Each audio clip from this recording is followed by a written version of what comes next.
جو بہت بڑی حکمت ہے اور اس کا کوئی حل دنیا کے پاس نہیں ہے، وہ ہے کثرت النساء، خواتین کی کثرت ہے، اور یہ قیامت تک بڑھتی رہے گی۔ خواتین تعداد میں مردوں سے زیادہ ہیں۔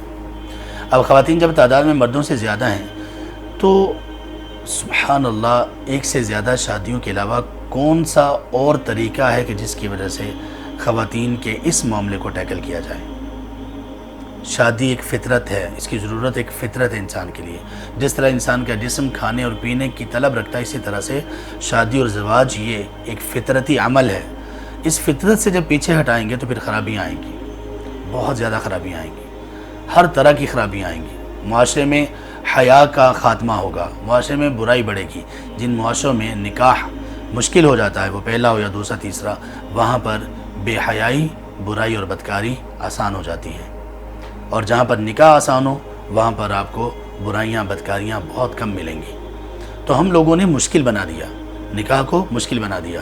خواتین کی کثرت ہے، خواتین پاکستان میں دیکھ لیجئے یا دنیا کے کسی بھی ملک میں دیکھ لیجئے، سوائے انڈیا کے ہر جگہ پر خواتین کی کثرت ہے۔ اور انڈیا میں خواتین کی کثرت اس لیے نہیں ہے کہ وہ مجموعی طور پر زیادہ تر وہاں پر لوگ بیٹیوں کو ناپسند کرتے ہیں، اور وہ ایک طرح سے ان کو زندہ دفن کرتے ہیں۔ جب ان کو یہ معلوم ہوتا ہے کہ بیٹی ہے ماں کے پیٹ میں، تو وہ ویسے ہی اس کو ختم کروانے کی کوشش کرتے ہیں، ابارشن کروا دیتے ہیں۔ ابارشن ریٹ اس لیے انڈیا میں بہت زیادہ ہے۔ تو شاید یہی ایک ملک ہے کہ جس میں خواتین کی تعداد مردوں کے برابر یا کم ہے، ورنہ سب جگہ پر زیادہ ہے۔ اس کا اور کوئی حل نہیں ہے دنیا کے پاس کہ اس معاملے کو سالو کیا جائے، سوائے اس کے کہ ایک سے زیادہ شادیاں کی جائیں۔ یہ دوسری حکمت ہے۔ تیسری حکمت یہ ہے کہ اگر اندازہ لگایا جائے مرد و خواتین کی وفات کی ریشو کا، تو مرد زیادہ ریشو ان کی زیادہ ہے وفات پانے کے سلسلے میں، اس لیے کہ جنگوں وغیرہ میں لڑنا اور اس طرح کے کام کرنا یہ سب مردوں کے کیا ہوتا ہے، خطرناک کام کرنا، جان جوخم میں ڈال کر کوئی کام کرنا، یہ مردوں کا ہی کام ہے۔ جیسے بلند و بالا بلڈنگز بنانا، کلاک ٹاور کو بناتے ہوئے درجنوں لوگ جان سے ہاتھ دھو بیٹھے، مزدور بھی، ان میں کچھ انجینئرز بھی، جو اللہ تعالیٰ کی قضاء و قدر تھی۔ تو اس طرح کے کام چونکہ مرد زیادہ کرتے ہیں، تو وفات میں جو مرنے کی ریشو ہے، وفات جن لوگوں کی ہوتی ہے، مرد زیادہ ہیں۔ تو جب ویسے ہی خواتین معاشرے میں زیادہ ہیں، مردوں کی وفات جب زیادہ ہوگی تو خواتین کی ریشو اور بڑھ جائے گی۔ تو اس کا حل بھی اللہ تعالیٰ نے اس میں رکھا ہے۔ چوتھی چیز یہ ہے کہ مرد کی خواہشات، خاتون کی خواہشات، ان کو دیکھ کر اللہ تعالیٰ نے یہ فیصلہ کیا کہ کس کو زیادہ نکاح کی اجازت ہونی چاہیے، اور وہ مرد کو دے دے گی۔ اس میں تفصیل ہے۔ چوتھی چیز یہ ہے کہ خواتین کے حالات میں تغیر کا آنا۔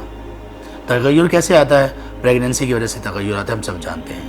اولاد پیدا ہونے کے بعد تغیر آتا ہے، اس کی توجہ ڈائیورٹ ہو جاتی ہے۔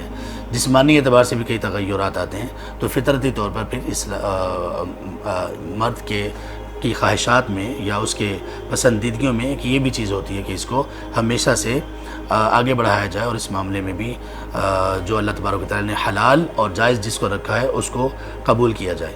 ایک تو اس معاملے میں خواتین کو بھی اپنا خیال ہمیشہ ہی رکھنا چاہیے، ہر اعتبار سے، اس لیے کہ بناؤ سنگار کرنا، سجنا دجنا اور اپنا خیال رکھنا اپنے خامد کے لیے، یہ اس کا حق ہے، یہ خامد کا حق ہے جو بیوی کرے گی۔ تو اس طرح سے اگر اس کے باوجود بھی یہ کبھی کبھی ممکن نہیں ہوتا، تو مرد کا، خامد کا، اس کی آنکھیں کہیں بہک نہ جائیں، اس کا دل کہیں بہک نہ جائے، اس سے بہتر یہ کہ وہ شادی کر لیں۔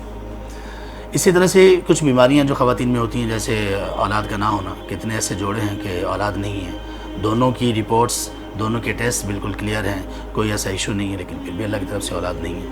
تو اس کے لیے پھر ایک سے زیادہ اگر شادی کر لی جائے تو بھی کسی قسم کا حرج نہیں۔ اس کے علاوہ اور کچھ ایسی چیزیں ہیں۔